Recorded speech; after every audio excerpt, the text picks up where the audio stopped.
เป็นตัวหักแต่เป็นตัวหักเดียวนี้เนาะตัวตัดตัวนี้ตัดใส่หัวก็สักเนาะหักกัดเพชรกันถือว่ายอดธงกระบอกกระเพชรนี้ลูกติดบาดลาติดเมืองทันใดลูกซังใดเป็นคนตกล้นสดในทันใดลูกอินใดเป็นคนผู้ดีหักกัดเพชรกัดสวมกันแล้วนะกษัตริย์ปีลูกปีดาให้ครูให้ยาให้ตาให้ได้ได้ทุกไว้มาสนกับเขาเล่นตุ๊กนักการประทานอาหารทั้งคุณสมรสในกันเลยพอได้ตั้งเกิดเป็นที่เกียรติเขาเนาะยกจบเป็นกับกันพี่น้องตกติดตกแต่กันเป็นสมุทรคนเป็นปีให้กับกันเป็นสุขุมวิทพี่น้องคนที่2093ซึ่งได้การมากับโดยกันต่อเป็นพนักงานทหารกับเรื่องจะให้เจริญในด้านการเป็นพวกข้าสาวไทยนักธุรกิจจะให้สิ่งใดใครมาเป็นชาวเกษตรกรเราให้สะสมการได้รับผลมากมายประสบในวงเล็บที่ปัดต้นโดยเฉพาะตรงทางปัดเดียวเสร็จคำว่าโอ้ยส่วนปัดต้นยังไง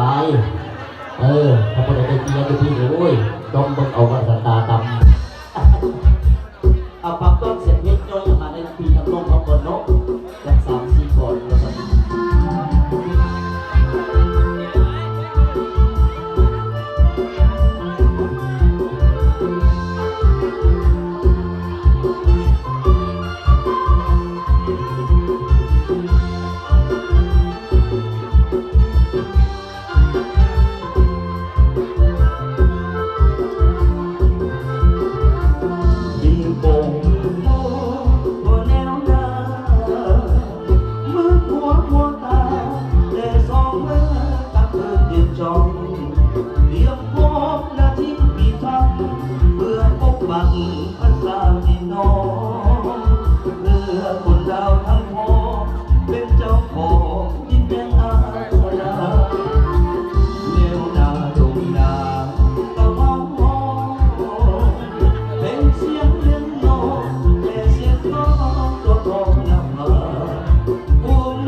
วก็